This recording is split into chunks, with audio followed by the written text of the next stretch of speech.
Welcome back, ladies and gentlemen, to Canadian Football Central CFL content for the fans, by the fans. And we got another video coming right up as the Ottawa Redblacks have made another re-signing. It's number 64 offensive lineman Dino Boyd, who has re-signed with the Ottawa Redblacks. That was their left tackle. I'm assuming for 1 year. Yeah, it's not announced that it's only 1 year. So I'm not going to put a thing in the title, but it's most likely going to be that. He was kind of a good piece of that O-line. He's not like I will say the O-line as a whole had its troubles, but he was definitely a stronger piece. He was the team's nominee for the most outstanding offensive lineman. That was who the Redblacks had went with. And even if we look at Ryan Dinwiddie's statement here, given to 3 Down Nation, Dino comes to play every day and sets the tone with his physicality and professionalism, said head coach and general manager Ryan Dinwiddie. He embodies the culture we're building here. He works hard. He competes. He holds everyone around him to a high standard. He's a leader on our offensive line and in our locker room, and we're thrilled to welcome back to Ottawa this season. Dino Boyd is 6'4", 300 pounds, and is just 29 years old. So he's not even that old either. He's from Newark, New Jersey, went to school in Cincinnati, and has been around the CFL since 2021. He's only played on the Ottawa Redblacks. Rick, what is kind of your general thoughts on this signing? So keep in mind he is left tackle. Yep, that's what I was saying.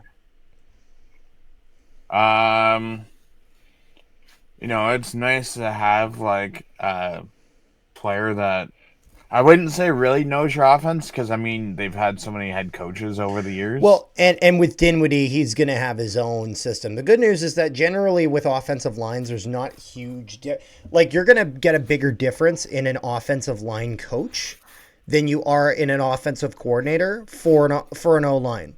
The only plays that are really going to affect an O-line uniquely from one offensive coordinator to another are when are two things: screen passes and pulling guards. If you're going to be pulling guards on any play, those are kind of the plays that will get affected by it the most.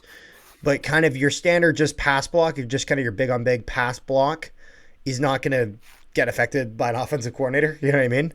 That's going to be it'll be that O-line coach who's going to be really able to kind of motivate those guys, get them playing as a unit. And as a unit, the Redblacks were kind of a bit of a mix. Were kind of on the weaker side of things this year.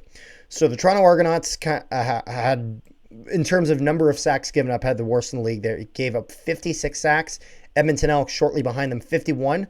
Ottawa, 47. Now, after Ottawa, it's Winnipeg, 37, but that's a big drop there. You got 10 sack difference. You know what I mean? And so Ottawa very much kind of in that spot they don't necessarily want to be in that regard. And that's kind of been like a bit of a theme for them. Like even if we go back to 2024, 40 sacks given up. If we go back to 2023, they had given up the most in the league. They gave up 71 sacks that year in 2023. Like just a absolutely stupid amount. But then even just 1 year prior to that, only 34 sacks. They had gotten a lot better. So this is like Dino Boyd had been part of that O-line for a long time, for a number of years. Again, he was their candidate for most outstanding offensive lineman, and good reason, you know what I mean? Because he's a good veteran piece of that offensive line. And I say veteran in the sense of he's still relatively young in the league, in the sense of he's only been around like 5 seasons or whatnot, but also a veteran in the sense of it's not like it's his first or second season. He's been around for a bit. So he's kind of in kind of that good intermediate state. He's in the prime of his career. What can I say? You know what I mean? And with Dino Boyd, I think that's kind of a strong piece to keep in that O-line. I think Ottawa may look for potential changes to that O-line. I think that this was the right move keeping him around, though. I don't think he was ever, like, I'll put it this way. For all the problems that O-line had, I don't think it was him. You know what I mean? And so, like, if we kind of look, because that side had done very strong. You know what I mean? Boyd and Desjardins, that was a really, really good pairing. Ruby had played at that center position. Bladek and Lee were kind of, I found the side that the Red Blacks were getting beat on a bit more was on that right side, that right guard, that right tackle. And so seeing if they decide to make any changes on that side of the line is what I'm going to be curious about for the Ottawa Redblacks. Is there anything else you got there, Rick? I'm still curious to see what how Ryan Dinwiddie is going to put his stamp on a team. Yeah, well, I mean, if you're Ryan Dinwiddie, you got one goal this year. You know what it is? No, to make the playoffs, but I mean, to have one guy, your offensive coordinator, your head coach, and your GM, like what kind of stress is that going to put on someone? I imagine a lot, but you know the thing is, as GM, he has the authority to delegate.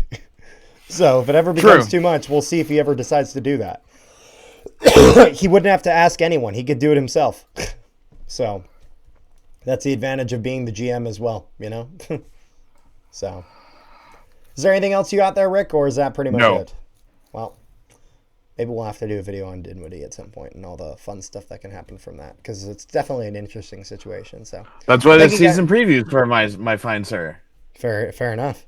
So make sure you guys leave a like on the video, share it around, and subscribe if you have not already. Also, if you haven't, make sure you guys join our Discord. Link in the description below to our Discord, where we discuss all things CFL, NHL, all sorts of sports stuff. So make sure you guys go there and keep the conversation going. Thank you guys so much for tuning into this video. Peace, love, and positivity to all you wonderful people at home, and we will see you guys next time.